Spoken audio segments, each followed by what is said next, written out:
Hello, everybody. Hello, sir. How are you? Nice to see you. Are you good? Good? Yes. Are you all set? You know, we're flying over right now.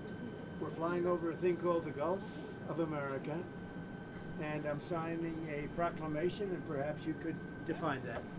This is a proclamation declaring today, February 9th, 2025, as the first ever Gulf of America Day. This follows the President's executive order issuing a name change from the Gulf of Mexico to the Gulf of America. And we're flying right over it right now. So we thought this would be appropriate. Even bigger than the Super Bowl. This is a big thing. And almost everybody now has assented to that. Attention on board. Ladies and gentlemen, if you could please direct your attention out the right side of the aircraft. Air Force One is currently in international waters, for the first time in history, flying over the recently renamed Gulf of America. Please enjoy the flight, and we are now about to head westbound to Super Bowl 59. Wow, he did that well. That's a good Isn't that nice? You know, what about make America great again, right? That's what we care about. Okay, here we go.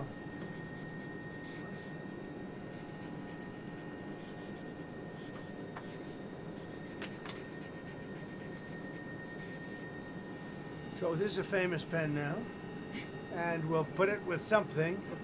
I'll ask you to do whatever you think we should do with it, Mr. Secretary. Do you want to talk about, you know, Doug, Secretary of the Interior, and also working with Chris Wright on extracting vast amounts of oil and gas and making our country rich? Would you like to say something, Doug? Well, with the Gulf of America, this is a historic day. We want to thank President Trump. His executive order is what set this in motion. We signed a secretarial order as Secretary of Interior directing the U.S. Geologic Survey, who is responsible for the database, which is the Geographic Names Informational System. And so just prior to this signing, if you will, the button was pushed. It became official with this proclamation to call today Gulf of America Day. But now it's going out. As we're sitting here right now, our team is calling all the map providers, so Google Maps, Apple Maps, all the map people. That change will take effect this afternoon to Gulf of America. So again, fantastic. Thank you, President Trump, for setting this all in motion with your executive order. It's an exciting, fun day, and great to do this as we're flying over the Gulf of America. We thought it would be very appropriate. We thought it would be appropriate. Catherine, thank you very much for being here. So happy It's to a very be here. important part of his life. And who knows what would have happened to it without you. It might not have been good. Here you go. Okay. Have you talked to Mexico about this? Do they have Actually, interestingly, I've never spoken to him about it. It was our call, and I have not spoken to him about. I've spoken to him about many other things, but I haven't really talked to him about this. They have never brought it up. I'm a little surprised at that, but they've never brought it up. Sir, can you tell us about your conversation with Vladimir Putin? I don't want to do that now. No, we're trying to end that war. It's a war that would have never happened if I were president. Would have never happened. But we're making progress, but I can't tell you. You suffered a couple of court losses, Mr. President, and J.D. Vance said judges aren't allowed to control the executive power. What's your take on that? But we're going to see what happens. We have a long way to go, and we're talking about fraud, waste, abuse, and when a president can't look for fraud and waste and abuse, we don't have a country anymore. So we're very disappointed with the judges that would make such a ruling, but we have a long way to go. We have to find all of the fraud that's going on. We have tremendous fraud, tremendous waste, and tremendous abuse, and theft, by the way. And the day you're not allowed to look for theft and fraud, etc., then we don't have much of a country. So no judge should frankly be allowed to make that kind of a decision. It's a disgrace. Mr. President, a few years ago, Gulf of America, Canada, Greenland, Gaza, all these are very muscular foreign policy. How does this align with America First? Because it makes us bigger, stronger, and better, and more protective. We need Greenland because of national security, international security, world peace. And we'll have to do that. Canada, we'll see what happens with Canada, but the people of Canada would be paying less than half of the tax. If you look at the tax, they're going to be paying less than half the tax. You know, they don't pay very much for military, and the reason they don't pay much is they assume that we're going to protect them. That's not an assumption they can make, because why are we protecting another country? Now, I love the people of Canada. We have a great relationship. But if they became our 51st state, it would be the greatest thing they could ever do. It would be unbelievable. It would be a cherished state. And think of how beautiful that country would be without that artificial line running right through it. Somebody drew it many years ago with a ruler, just a line. You look at how beautiful that is, wow, it would be very exciting. But if you look at Canada, it would be cherished as a 51st state. They don't pay their share of military in NATO. They pay very little for military. They're not protected at all. And the reason is they think we're going to protect them. The other thing is we subsidize them to the tune of about $200 billion a year. If we stop doing that, if we stop allowing them to make cars through tariffs and other things, cars, trucks, etc., what they make, they're not viable as a country. So would you agree that it's a more aggressive foreign policy than your first term? And why is that? It's more aggressive. It's better. Why? Because I think I've had a lot of experience.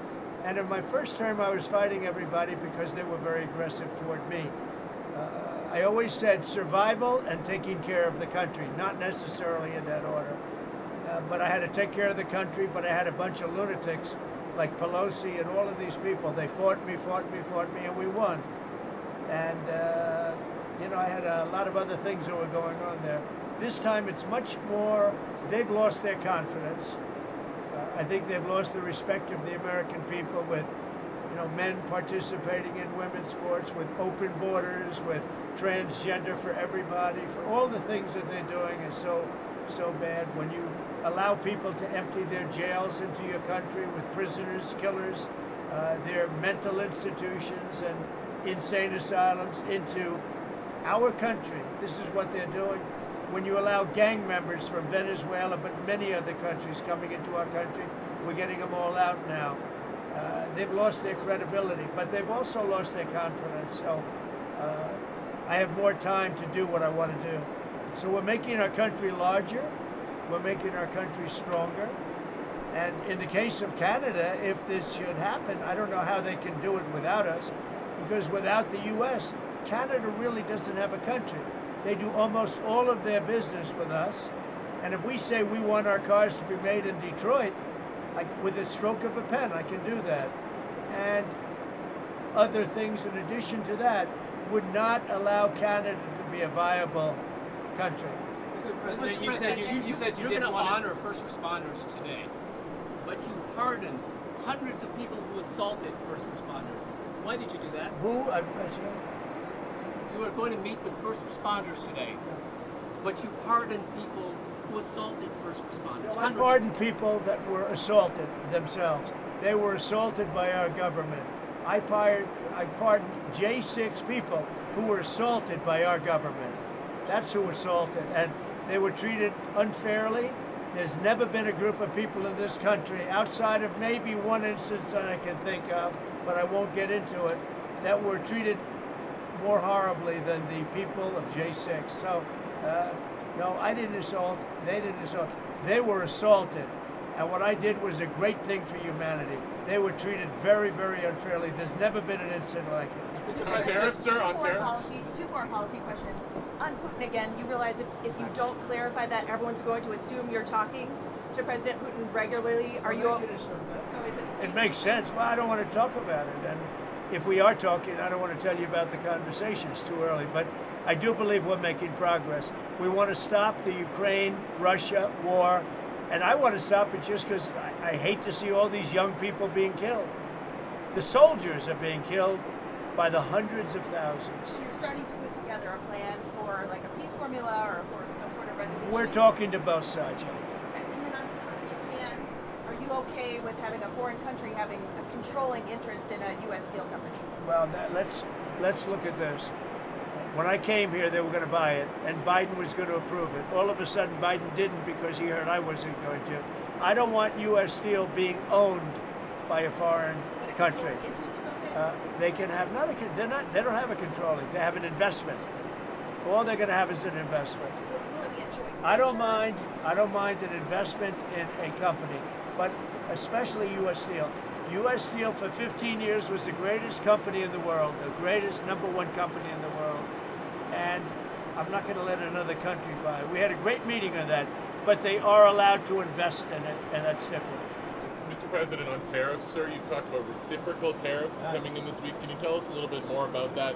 And are you announcing a plan for it this week, or will I'll be the tariffs announcing. themselves kick in this week? I'll be announcing probably Tuesday or Wednesday at a news conference reciprocal tariffs, and very simply, it's if they charge us, we charge them. That's all. When does it go into effect, sir? Almost immediately, but I'll be announcing the details of it, highly detailed, and it'll be great for everybody, including the other countries. But if they are charging us 130% and we're charging them nothing, it's not going to stay that way. This is on every country? Every country will be reciprocal this way. Mr. President, can you confirm that It won't affect everybody because there's somewhere we have similar tariffs. But the ones that are taking advantage of the United States, we're going to have it's reciprocity, it's reciprocal. We're going to have a reciprocal tariff. But we'll have a news conference Tuesday or Wednesday. And just on the steel question, just so I understand We'll you also be correctly. announcing steel tariffs on Monday. On this tomorrow? Monday, yeah, tomorrow. What countries will those go on? Everybody, steel. Including Canada and Mexico? Yeah, United States? any steel coming into the United States is going to have a 25% tariff. What about aluminum, sir? Aluminum too. 10%? No, 25%. 25 for aluminum? 25 for both. And on steel, sir, are you ruling out then Nippon Steel having a 51% stake or higher?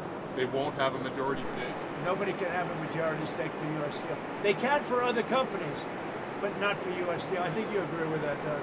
U.S. Steel was one of our great companies, and through a lot of stupidity and bad government and also bad management of the company, it lost that luster. But it's going to gain it back, and tariffs are going to help. Tariffs are going to make it very successful again. And I think it has good management now, too. Yeah. Sorry, may I ask one, please? Can you tell me, can you confirm that you'll be meeting with MBS and Sisi of Egypt soon? Will that be at the White House, or you speak Well, to I'll them? be meeting with all of them numerous times, by the way, but I'll be meeting with all of them. And yeah, I think that it's a big mistake to allow people, the Palestinians or the people living in Gaza, to go back yet another time. And we don't want Hamas going back. And think of it as a big real estate site. And the United States is going to own it and will slowly, very slowly, we're in no rush, develop it. We're going to bring stability to the Middle East, to a totally war-torn part of the Middle East. A part of the Middle East that has caused tremendous problem, the Gaza Strip. And we'll own it. It's totally demolished right now. It's a demolition site. It'll be reclaimed. It'll be leveled out, fixed up. There won't be anybody there. Hamas won't be there. We'll be building through other of the very rich countries in the Middle East. They'll be building some beautiful sites for the people, for the Palestinians to live in. They'll be living in harmony and peace probably for the first time in hundreds of years. And just to clarify, I know you don't want to tell us about your conversation with President Putin, but can you clarify whether you had that since you've been in office, or whether it happened before you became president? I've had it. Let's just say I've had it. As And I expect to have many more conversations. We have to get that war ended. It's going to end, and we have to get it ended. And we have to get it ended soon. Should have never happened, would have never happened if I was president. Mr. President, a couple of years ago, your vice president said that suggested that if the Supreme Court rules in a way you don't like, just let them enforce it. Do you agree with that? Say the last part. The vice president suggested that if the Supreme Court rules in a way that you don't like, they could just enforce it by themselves. Do you agree with that? I don't know even what you're talking about. Neither do you. Who are you with? HuffPost, sir. Who? HuffPost. Oh, no wonder. I thought they died. Are they still around? I haven't read them in years. I thought they died. All right, go ahead. Who else? On security clearances, you've been yanking a lot of them. Why does it make the country safer to take away the AG's security clearance? And is that a form of retribution? Which If there's somebody, no. If there are people that we don't respect, if there are people that we thought that were breaking the law or came very close to it in previous years, we do it. And we've done it with some people. We've done it with Biden himself. We think our country is not as safe if you gave him clearance. We don't think he knows what he's doing. And what he's done to this country is a disgrace. And what he's done in terms of allowing criminals, murderers, drug lords into our country, people from mental institutions into our country, he should be ashamed of himself. Is that a legally valid reason? On deportations, there's been some reporting that you've been upset that there haven't been more deportations. Can you clarify that? I think they're doing an incredible job. It's very tough. Deportations, finding murderers is not easy. Some of them are actually very smart. They shouldn't be in our country. They wouldn't have been. We had beautiful, we just set records for closure. We have the strongest border we've had in many years, since my term. But even for many, many years, decades before that. They're doing an amazing job, I think. Tom Homan's doing an amazing job. Kristi Noem is doing an amazing job. But it's not easy finding murderers who know they're being looked for. But we're sending out thousands of people. We're getting rid of thousands of criminals from our country. So, do you expect to meet him in person anytime? Putin. Do you anticipate meeting with him in person? I imagine I would be meeting with Putin, yes, at the right time. I think at the right time, at the appropriate time. Mr. President, back on Gaza, the White House press secretary told us last week that you're committed to rebuilding Gaza. Steve Witkoff said that process would take 10 to 15 years. Does your commitment to rebuilding Gaza extend beyond your time in office? I'm committed to buying and owning Gaza. As far as us rebuilding it, we may give it to other states in the Middle East to build sections of it. Other people may do it through our auspices. But we're committed to owning it, taking it, and making sure that Hamas doesn't move back. There's nothing to move back into. The place is a demolition site. It'll be, the remainder will be demolished. Everything's demolished. I mean, you can't live in those buildings right now. They're very unsafe. But we'll make it into a very good site for future development by somebody. We'll let other countries develop parts of it. It'll be beautiful. People can come from all over the world and live there. But we're going to take care of the Palestinians. We're going to make sure they live beautifully and in harmony and in peace, and that they're not murdered. This has been the most dangerous site anywhere in the world to live in. Hamas has been a disaster. And by the way, I have to tell you that I watched the hostages come back today, and they look like Holocaust survivors. They were in horrible condition. They were emaciated. It looked like many years ago, the Holocaust survivors. And I don't know how much longer we can take that. When I watch that, I know we have a deal where we're supposed to they dribble in and keep dribbling in, but they are in really bad shape. They have been treated brutally, horribly. Even the ones that came out earlier, they were in a little bit better shape, but mentally they were treated so badly. Who could take that? At some point, we're going to lose our patience. When I see that scene that I saw today with people coming out of helicopters and airplanes that are emaciated, that look like they haven't had a meal in a month, no reason for that. And I don't know how much longer we can take it. Do you mean you want to recast the I don't know how long we can take it. When I watch people that were healthy people a reasonably short number of years ago, and you look at them today, they look like they've aged 25 years. They literally look like the old pictures of Holocaust survivors. The same thing. I mean, the same thing. And I don't know how long we're going to take that. Mr. President, have you gotten some advancement in your proposals for some of the Gulf or Arab nations to take some of the Palestinian people? And if not, what do you think the reason is for their hesitance? Is there some very honest reason that they've even told you privately, or that you think why they're hesitant to take the Palestinian people? Why are they hesitant to take them? Because they never spoke to me. They spoke to other people. They didn't speak to me. When they speak to me, they're going to take them. Is it because they think not allow them to return to Gaza? Is that part of it? They don't want to return to Gaza. If we could give them a home in a safer area, the only reason they're talking about returning to Gaza is they don't have an alternative. When they have an alternative, they don't want to return to Gaza. If they had a home that was safe, where you don't have Hamas threatening them, killing them, torturing them, they'd rather not return to Gaza. But right now, Gaza is the only alternative. As far as the other regions, the only reason they maybe don't act enthusiastic is they haven't talked to me. They talk to other people, but not to me. When they talk to me, they'll be enthusiastic. And then on spending, you found some maybe questionable expenditures, or Elon Musk has found them? Some questionable. The whole country looks like it's a fraud. It's fraud, waste, abuse, but it's a tremendous fraud. And what Elon and his group of geniuses have found is unbelievable. It's unbelievable. And that's just in USAID. Soon we're going into education. You'll find the same thing but bigger.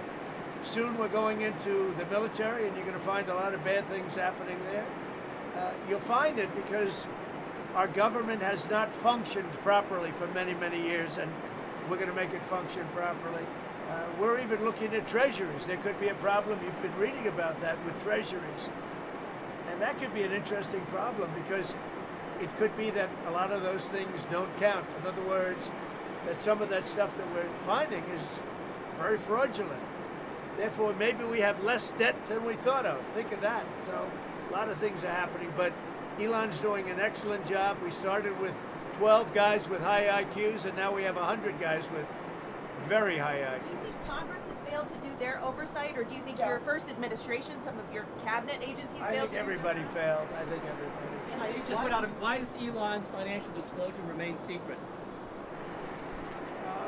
Because nobody's looking at that. We're looking at all the corruption that's taken place. I mean, his financial disclosure is largely the number of shares that he's got in very public companies, and that's not secret at all. If you read that, you'll see a lot. I mean, he talks about his whole thing. I read one where it really gave a very good history of him, but basically it's a number of shares times a certain stock price. So why is that not public? It is public. All you have to do is read it. So on USAID, sir, what is kind of like the message to countries that depend on humanitarian aid distributed through USAID? What is your message to those countries, sir? The ones that have been, the few that have been legitimate in terms of getting legitimate money, will probably put it through the State Department. It'll be handled by Marco Rubio, highly respected man, Secretary of State.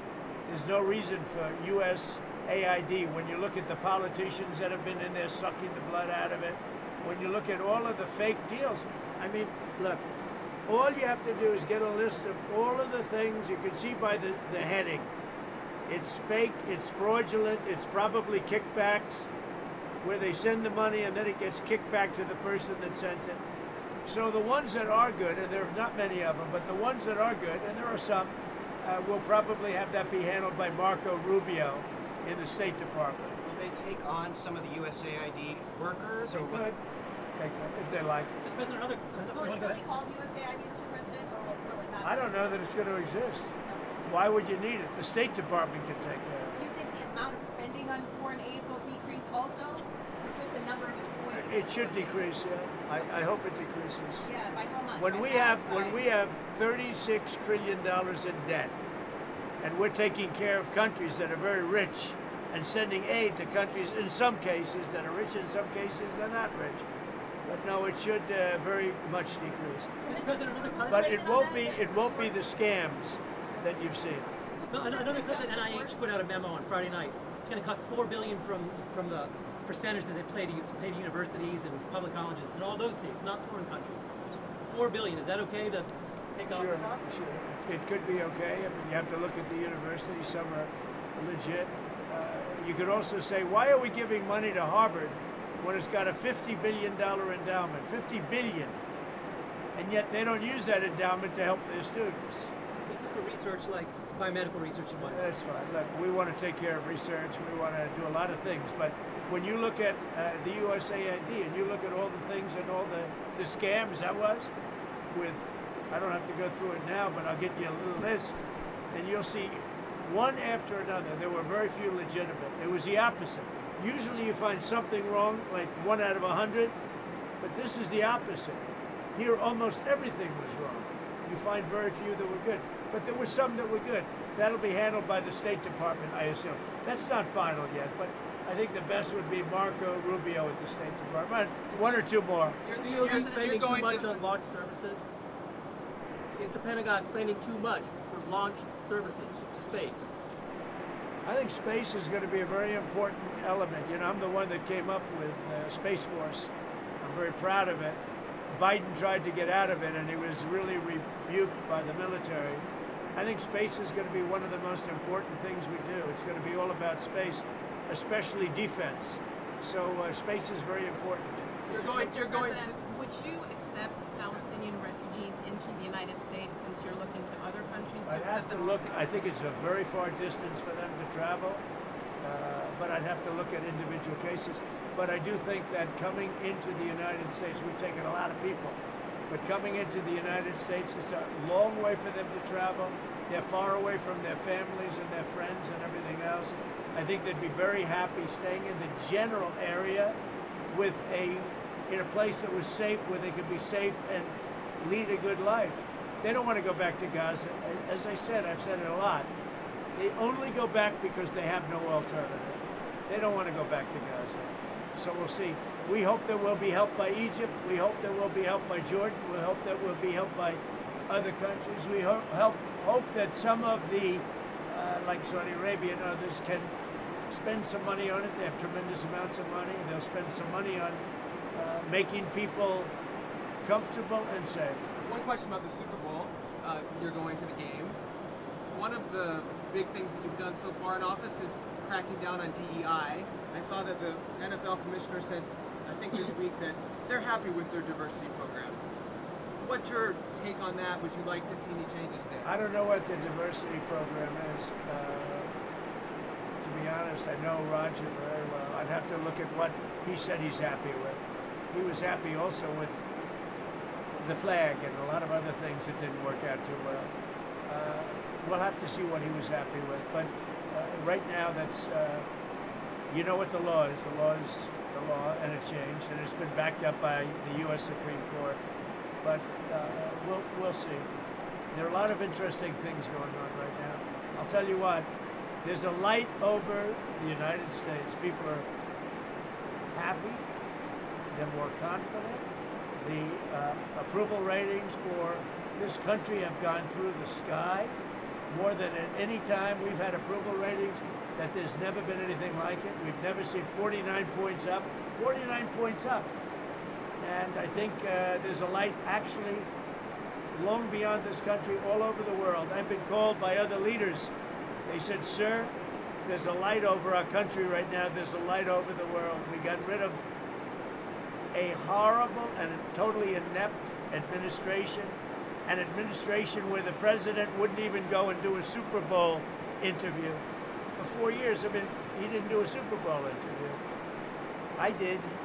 You'll see it in about 1 or 2 hours. What is your analysis of the football game? Your opinion, sir, on whether the referees have been throwing the games to the Chiefs all season? I don't believe that. What is your analysis of the game? What are you looking to watch for? Well, I think you're going to have a great game. It's 2 great teams. I don't know. Who knows who's going to win? You have great players, though. You have really superstars playing on both teams. So I think it's going to be a great game. Why do you want to be chairman of the Kennedy Center Board? Because I want to make sure it runs properly. We don't need woke at the Kennedy Center. We don't need, some of the shows were terrible. They're a disgrace that they were even put on. So I'll be there until such time as it gets to be running right. Have you seen any shows there? How do you know they're I terrible? didn't go. No, I got reports it was so bad I didn't want to go. There was nothing I wanted to see. Thank you very much, everybody. About Modi, sir? About Modi? You're meeting Modi? I look forward to it.